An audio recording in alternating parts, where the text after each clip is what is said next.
네, 프린트 네 번째 페이지 내용이고요. 7페이지, 8페이지에 해당하는 1번부터 9번까지의 문제 해설하겠습니다. 우리가 배운 빠작 교재에서는 134페이지에 등장하는 피동과 사동에 대한 문제 보도록 할게요. 1번부터 보겠습니다. 보기를 참고할 때 피동 표현의 예시로 알맞지 않은 것을 틀린 거 고르는 문제죠. 자, 그러면 피동이 뭐냐? 주체가 남에 의해 어떤 동작을 당하는 거. 그래서 설명할 때 이 아이를 피해를 입다니까 피동이다라고 얘기한 적이 있어요. 그래서 이제 좀 기억하기 쉽게 피라는 말로 연상하라고 했었고요. 그리고 나머지 설명은 이제 읽어봤겠죠. 자, 그러면 1번에 해당하는 이제 이 설명과 맞지 않는 거를 보도록 할게요. 답은 2번이죠. 자, 이거를 푸는 문제 방식이 어떤 거냐면 놓였다라고 한다면 뭐가 놓였는가? 다리가 놓였는데 다리가 스스로 자기를 놓을 순 없죠. 그 다음에 3번에 쌓였다라는 건데 뭐가 쌓였냐? 실내가 쌓인 건데 실내가 스스로 자신을 쌓을 수 없잖아요. 그 다음에 뽑혔다는 뭐가 뽑혔죠? 나무가 뽑혔는데 나무가 자신을 스스로 뽑지는 않을 거 아니에요. 그쵸? 네, 마지막에 흔들렸다의 경우에는 뭐가 흔들렸다? 마음이 흔들린 건데 본인 마음을 본인이 스스로 흔들진 않죠. 뭐에 의해 당하는 거죠. 그래서 2번을 제외한 나머지 이제 단어들은 모두 피동이 이제 되어 있는 문장의 형태이고요. 2번은 뭐예요? 본인이 직접 말린 거죠. 그렇기 때문에 스스로 한 행동이다 라고 봐야 돼요. 이거는 이제 피동의 반대 개념을 능동이라 하거든요. 이 아이는 능동 표현이다 라고 보면 되겠습니다. 1번의 답은 2번입니다. 다음은 2번 문제 살펴볼게요. 역시나 틀린 걸 고르는 문제고요. 자, 그러면 능동문에서 피동문으로 바뀔 때 어떤 게 바뀌는지 확인해야겠죠? 우선은 능동문에 호랑이가가 주어, 그 다음에 을을 붙어 있는 아이는 목적어, 마지막은 서술어일 거고요. 능동문이니까 서술어에 능동사가 쓰여 있다라고 보시면 되겠습니다. 밑에 피동문은요, 같은 내용을 다루고 있지만 이번에는 당한 아이인, 즉 호랑이랑 토끼 중에 당한 애는 여기서 토끼잖아요. 토끼를 이제 중심으로 바꾸는 문장인 거죠. 그래서 피동문에서는 토끼가가 주어가 되고요. 호랑이에게라고 써 있으니까 부서어가 되겠습니다. 마지막으로 잡혔던 서술어인데 이 아이는 피동문에 쓰인 애니까 피동사가 쓰였다라고 볼 수 있겠네요. 자, 그럼 위에 분석한 내용을 바탕으로 밑에 선택지 보도록 할게요. 능동문에서의 주어는 호랑이였고요. 피동문에서는 호랑이에게로 부사어로 바뀌었다. 맞는 말. 2번에 능동문의 목적어는 토끼를 이었습니다. 근데 이 아이가 토끼가 라는 주어로 바뀌었죠. 잡았다에서 히가 결합하여 피동사가 되었다. 맞아요. 능동문에서 잡았다가 있었는데 피동문은 잡혔다가 됐죠. 그럼 이 사이에 개입된 건 히 하나밖에 없고 피동사라는 말 아까 위에서 언급했죠. 맞는 말입니다. 피동을 만들 수 있는 방법은 이제 뒤에도 나올 것 같긴 한데 미리 보자면 이, 히, 리, 기를 가운데 넣어서 만드는 방식이 있어요. 자, 그다음에 3번은 이제 맞으니까 넘어가고 4번 볼게요. 피동문은 동작을 당하는 토끼에게 초점을 두었다. 아까 설명할 때 기억났어야 돼요. 이것이 설명한 내용이 토끼를 주어로 했으니까 토끼를 초점으로 두었다도 맞는 말이 되겠죠. 자, 그럼 이제 그 다음 거 보도록 할게요. 마지막 일단 5번이 뭐 어쩔 수 없이 답일 것 같긴 한데 그래도 이제 왜 답인지 아는 게 항상 중요하죠. 보면은 능동문에서의 두 자리 서술어다. 이때 서술어가 이제 뭐냐면 잡았다잖아요. 그쵸? 이 잡았다가 필요로 하는 문장 성분이 몇 개인지에 따라 몇 자리 서술어라는 이름을 붙게 되는데 이 잡았다는 누가 무엇을 잡았는지를 다 설명해 줘야 돼요. 그래서 두 자리 서술어 맞고요. 그 다음에 피동문은 이제 뭐였죠? 잡혔다예요. 자, 근데 잡혔다의 경우에는 누가 잡았는지, 그러니까 누가 잡힌 건지 당연히 필요해요. 근데 누가 이 아이를 잡았기 때문에 잡혔다라는 문장이 나왔을 거잖아요. 그쵸? 그러니까 누구에게 잡혔는가 라는 내용도 꼭 필요해요. 그럼 두 개가 필요한 거니까 두 자리 서술어죠. 즉, 한 자리라는 설명이 틀렸습니다. 그러니까 토끼가 잡혔다라고만 하면 누구한테 잡혔는데 잡혔다고 하는 거야? 라는 누구에게 라는 설명이 꼭 필요해요. 그렇기 때문에 두 자리 서술어로 되었다. 즉, 한 자리 서술어로 바꿨다는 설명은 틀렸기 때문에 2번의 답은 5번입니다. 다음은 밑으로 내려가야 되네요. 3번 볼게요. 피동문, 당하는 표현을 능동문으로 바꿔 쓰시오 라는 문제인데요. 새로운 사실이 김 박사에 의해 밝혀졌다라고 써 있어요. 지금 표시한 부분은 우리가 바꿔야 될 부분에 해당합니다. 그러면 밝혀진 거는 새로운 사실이니까 이 아이가 당한 애잖아요. 그럼 누가 이 사실을 밝혔을까요? 김 박사겠죠? 그럼 김 박사가 주체가 되겠어요. 그럼 능동문은 이 행동을 한 주체를 주어로 만드는 이제 문장이기 때문에 바꿔보면 다음과 같이 됩니다. 김 박사가 새로운 사실을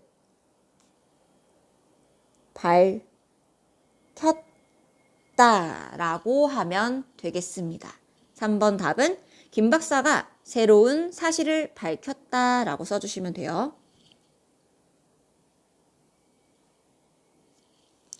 자, 이제 정말 4번입니다. 4번 볼게요.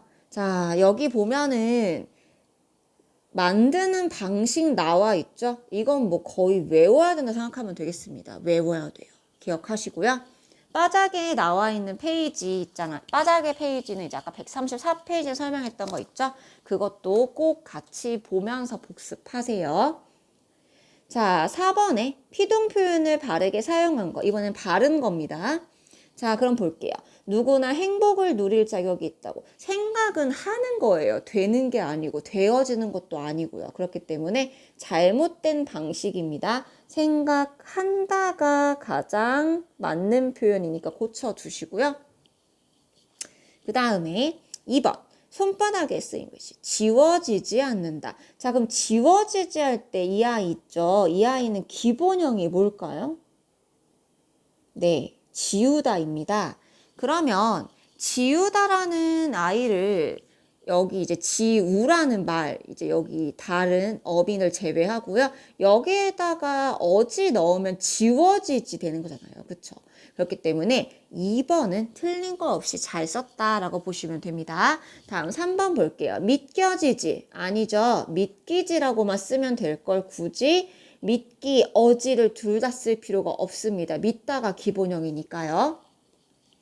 보여진다. 자, 보다가 기본형인데 굳이 보이, 어지 다 쓸 필요 없어요. 보인다라고만 해도 자연스럽습니다. 마지막 잡혀지지는 잡다가 기본형인데 굳이 잡히, 어지 둘 다 쓸 필요 없어요. 즉 잡히지라고 쓰면 되겠습니다. 자, 지금 고쳐진 거 잘 확인하고 이거를 나중에 틀리지 않게 예문을 잘 연습하세요. 네, 4번의 답은 2번입니다. 자, 5번 볼게요. 이러한 문장이라고 써 있으니까 당연히 앞에 내용을 살펴봐야겠죠?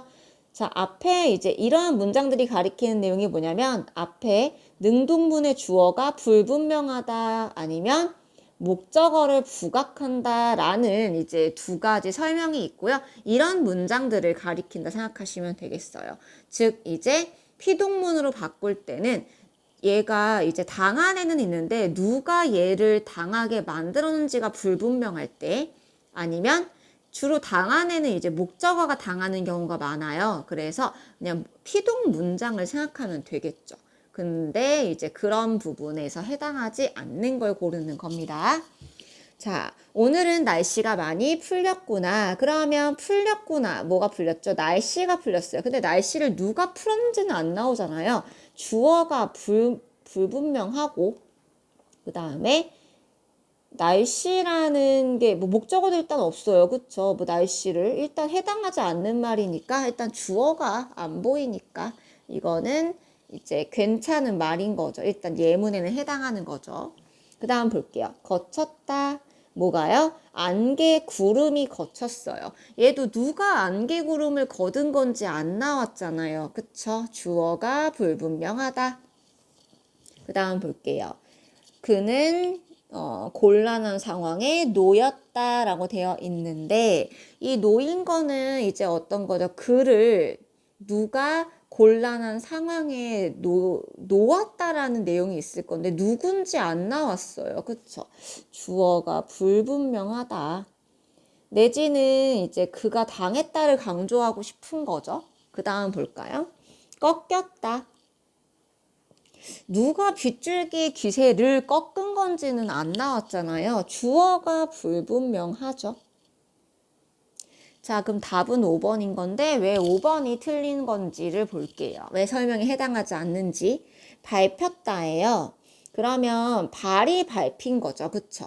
근데 누가 밟은 건지 되게 분명히 나오지 않았어요?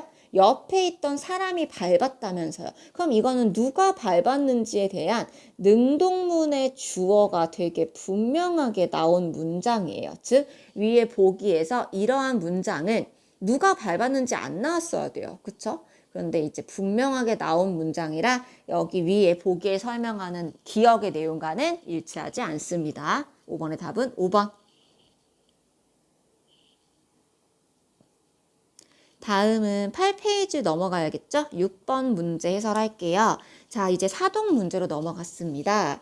여기 보면 설명 잘 나와 있죠? 시킨다, 사동. 이거는 본인이 이제 누구에게 시키는 거니까 본인이 행동한 건 아니라고 생각하시면 될 것 같아요. 자, 그러면 답은 뭐냐? 5번입니다. 왜냐면 놓였다라는 이 밑줄 친 부분이 뭐가 놓인 거죠? 마음이 놓였다거든요. 근데 마음이 누군가에게 놓음을 시킨 건 아니고 본인이 놓인 거잖아요. 그렇기 때문에 이 아이는 사실 마음이 또 본인을 놓을 수도 없죠. 이 아이는 피동 문장입니다. 즉 나머지는 다 뭐다? 사동이 맞는데 5번만 피동이다 라 보면 돼요. 이거는 이제 잘 읽고 풀어야 되는데 주어가 1번은 주어가 향기가고요. 그 다음에 2번은 주어가 뭔지는 안 나와 있는데 이 말을 한 누군가 사람이겠죠? 그 다음에 아버지가 이제 뜯겼다라는 거니까 아버지가 주어일 거고요. 4번에서는 어머니가 주어가 됩니다. 그러면 지금 방금 밑줄 친 요 내용 있죠. 2번은 밑줄 친 내용이 없고요. 지금 추가로. 이 나머지 4번까지의 선택지가 이 밑줄 원래 문제 밑줄 쳐였던 요 이 서술어 있죠. 이거를 시키고 있는지만 확인하면 될 것 같아요. 됐죠? 답은 5번입니다. 자, 7번은요. 피동하고 사동이 이제 비슷한 형태를 띠고 있을 때 얘가 의미가 뭔지를 구분하는 문제로서 어찌 보면은 어렵지만 제일 이제 기출에 가장 해당하는 유형일 수 있겠어요. 자, 그래서 당하는 것과 시키는 의미를 잘 구분해 보도록 하겠습니다. 자, 그럼 7번의 선택지 1번부터 볼게요. 자, 물렸다. 누가 물렸죠? 토끼가 물렸어요. 이거 피동이죠? 자, 물렸다. 누가 물린 건지는 안 나왔지만 이 누군가가 문장에 등장하지 않은 누군가가 걔라는 다른 애에게 물게끔 만든 거죠. 시킨 거죠. 예, 사동입니다. 답은 이미 나왔네요. 1번이에요. 하지만 나머지가 아닌 것을 살펴볼게요. 나머지를 고르는 사람들도 있을 테니. 자, 기억 볼까요? 2번에 읽혔다. 누군가가 아이들이 책을 읽도록 만든 거죠. 그러면 이 아이는 사동이 되겠습니다. 그 다음에 두 번째 보면 니은이죠? 자, 이 책은 사람에게 읽혀왔지요 라고 써있네요. 이거는 뭘까요? 이 책이 읽힌 거잖아요. 그쵸? 이 책이 읽혔다는 거는 책은 읽는 애가 아니라 당하는 애죠. 이 아이는 피동입니다. 다음 볼게요. 3번. 공중에 날렸다. 누군가가 비행기를 날게 만든 거겠죠. 그러니까 사동이고요. 그 다음에 그 다음에 봐야 될 거. 자전거가 흙먼지를 날리는 거. 지금 자전거가 흙먼지를 날게 만든 거잖아요. 그쵸? 여긴 주어가 또 분명히 있네요. 이런 경우에는 얘가 어쨌든 자전거가 나는 게 아니죠. 흙먼지를 날게 만든 거니까 이 아이는 사동입니다. 다음 볼까요? 이거 자전거에다가 세모 표시하면 좀 편하겠네요. 지금 주어 없는 건 항상 세모 표시했으니까 있는 거는 여기 단어에다 할게요. 자, 4번 보겠습니다. 하늘이 보인다. 하늘을 보게 만든 게 아니겠죠. 하늘이라는 애는 봄을 당하는 애니까 피동이고요. 다음 미안해요. 예뻐 보였다. 보이다는 피동이네요. 여기서는 소녀가 보인 거니까 소녀가 당한 거죠. 자, 이제 5번 넘어갑니다. 연필을 잡게 만들었지만 얘가 내동댕이 친 거죠. 사동이고요. 경찰에게 잡힌 도둑이에요. 도둑이 잡혔다는 거니까 이거 피동이죠. 자, 그래서 피동, 사동 순서로 나와야 되는데 순서가 맞지 않거나 아니면 피동, 사동, 이런 식으로 이제 선택지가 구성이 되어 있으면 틀렸기 때문에 7번의 답은 1번입니다. 자, 8번 볼게요. 직접 사동에 해당하는 걸 고르는 건데요. 즉, 행동을 직접 한 것, 행위에 참여하는 걸 의미합니다. 그러면 밑에 선택지 보기 볼게요. 정부는 공공요금을 낮추었다. 정부가 직접 낮췄겠죠. 당연히. 그러니까 기억이 들어가지 않은 건 다 뺄게요. 그러면 3개가 남아요. 자, 누나가 동생의 머리를 감겼다라고 나와 있어요. 그러면 이때 감겼다의 의미를 좀 주의해서 봐야 되는데 이 감겼다는 2가지 의미가 있어요. 왠지 볼게요. 우선은 동생의 머리를 실제로 샴푸를 짜서 직접 감길 수도 있지만 동생한테 머리를 감을 수 있는 도구를 주고 너가 감아봐라고 시킬 수도 있어요. 이건 이제 간접사동이거든요. 그렇기 때문에 니은의 경우에는 직접과 간접의 의미가 둘 다 있다고 생각하면 되겠습니다. 즉 니은이 들어가면 안 되는 거였어요. 그러면 2번 아니면 5번밖에 안 남았네요. 근데 여기서 지금 둘의 차이점은 리을이 있고 없고의 차이죠. 그럼 곧바로 리을로 넘어갑시다. 선생님께서 학생들에게 책을 읽히셨다. 읽히셨다도 2가지예요. 뭐냐면 선생님께서 책을 들고 직접 학생들에게 읽어주는 방식인 직접 사동의 의미가 있고요. 이제 듣게끔 만드는 거죠. 그 다음에 2번째는 학생들한테 책을 쥐어주고 너네가 읽어봐 할 수도 있어요. 이러면 간접이 되겠죠. 이때는 직접 간접 의미가 둘 다 있기 때문에 여기서 빠지고 답은 2번이 되겠습니다. 그럼 디귿은 자연스럽게 흔들어 깨우니까 본인이 깨웠겠죠. 직접. 그래서 디귿은 자연스럽게 직접 사동이 되는 게 맞고요. 답은 그래서 2번인 거죠. 자, 8페이지 마지막 내용 9번입니다. 알맞지 않은 거 골라볼게요. 가장 어려운 문제 중에 하나라는데 이게 약간 연습하면 쉬워요. 뻔하니까. 자, 이중피동이란 말 써있죠? 이거 아까 앞에서도 문제 푼 적 있어요. 비슷하게.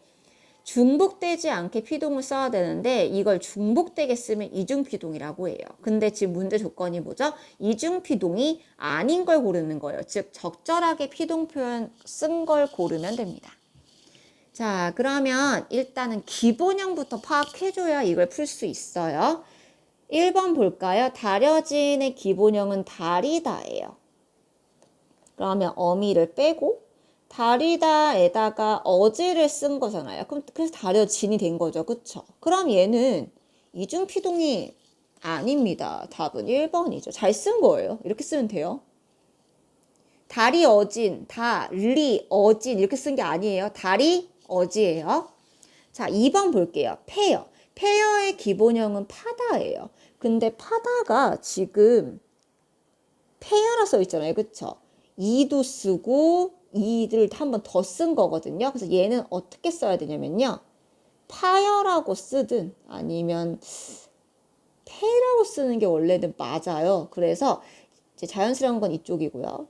그렇기 때문에 페어는 확실히 아니다. 3번 볼게요. 읽다가 기본형이죠. 근데 읽다에다가 히도 쓰고 어지도 쓰면 안 된다는 거죠. 그래서 둘 중에 하나만 써야 됩니다. 읽힌이라고 쓰든가 읽어진이라 쓰든가 해야 되는데 읽힌이 좀 더 자연스럽죠? 4번 볼게요. 보여집니다. 이거 봤던 거 아니에요? 보입니다죠. 세상의 빛이 되어지기를, 되다면 되다지 되어진다는 건 좀 적절하지 않죠. 되기를 바란다 라고 하는 게 맞겠네요. 틀렸죠. 그래서 답은 아까 확인했다시피 9번의 답은 1번이 되겠습니다. 네, 피동사동 문제 설명은 여기까지입니다.